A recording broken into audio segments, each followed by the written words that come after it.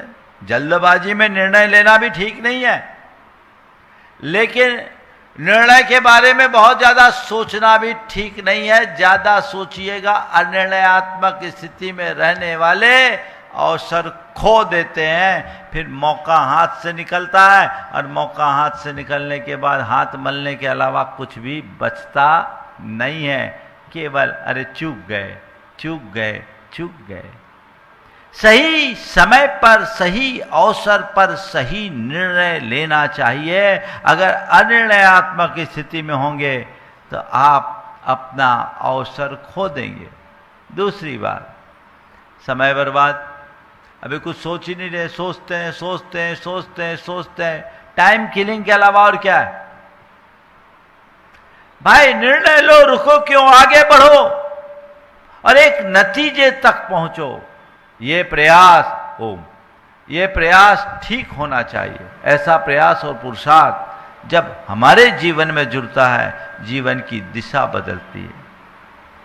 और जब निर्णय नहीं हो, मन अशांत और अस्थिर होगा। अब क्या करें, कुछ समझ में नहीं आ रहा है, कैसे करें, क्या होगा, समय तो सामने आ रहा है, कोई निष्कर्ष नहीं निकाल पा रहा हूं, मैं क्या करूं, कैसे करूं, ये स्थितियां बनती। और फिर इस अनिर्णय की स्थिति में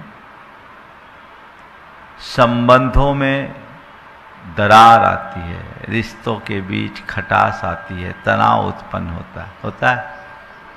कोई निर्णय ही नहीं ले पाए तो क्या करेंगे? स्थिति भयानक होती।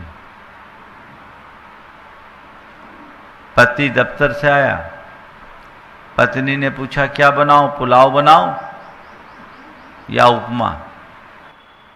तुझे जो बनाना बना दे। बोले मैं क्या बताऊं, आप ही बताओ, मैं निर्णय नहीं ले पा रही हूं, क्या बनाऊं? मैं निर्णय नहीं ले पा रही हूं, क्या बनाऊं? पति ने कहा कुछ मत बना, मैं होटल जा रहा हूं। तुम यही निर्णय नहीं ले पा रहे तो मैं क्या करूं? मैं बाहर जा रहा हूं, होटल जा रहा हूं, होटल जाके खाऊंगा। कई बार ऐसा होता है।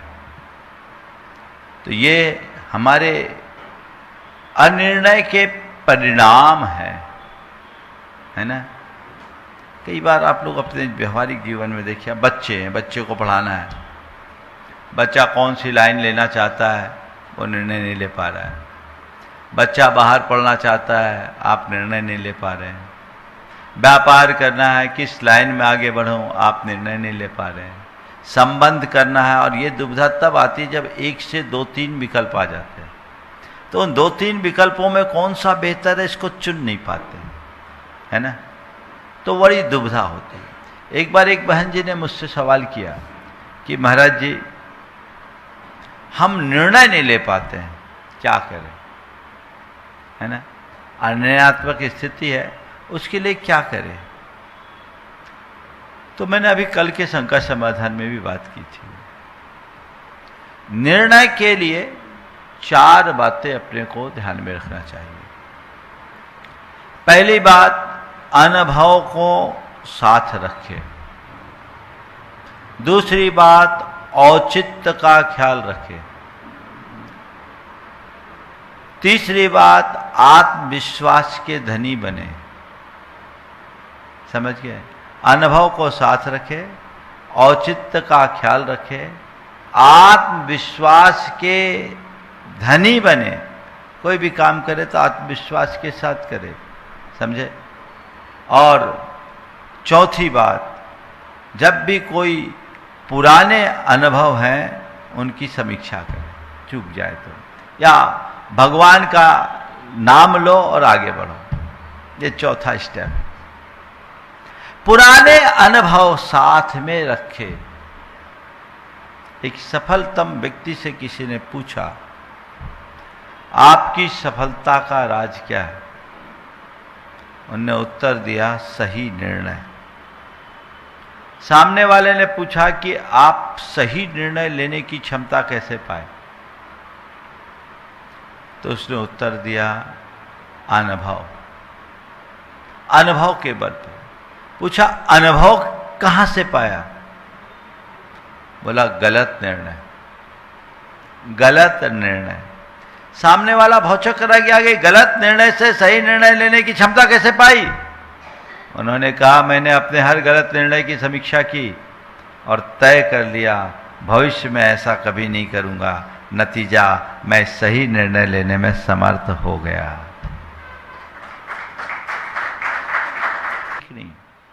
जो होगा देखा जाएगा, ऐसा करने वाले लोग कई बार गलत कदम उठा लेते हैं जो उनके लिए बहुत भारी पड़ जाता है। जो होगा देखा जाएगा नहीं, मैंने जो तय किया है वही होगा, ये तय करो। मुझे जो करना है वही होगा जो मैंने तय किया है। अगर ऐसा अभ्यास अपने मन में आ जाए तो जीवन में बहुत बड़ा परिवर्तन आ सकता है।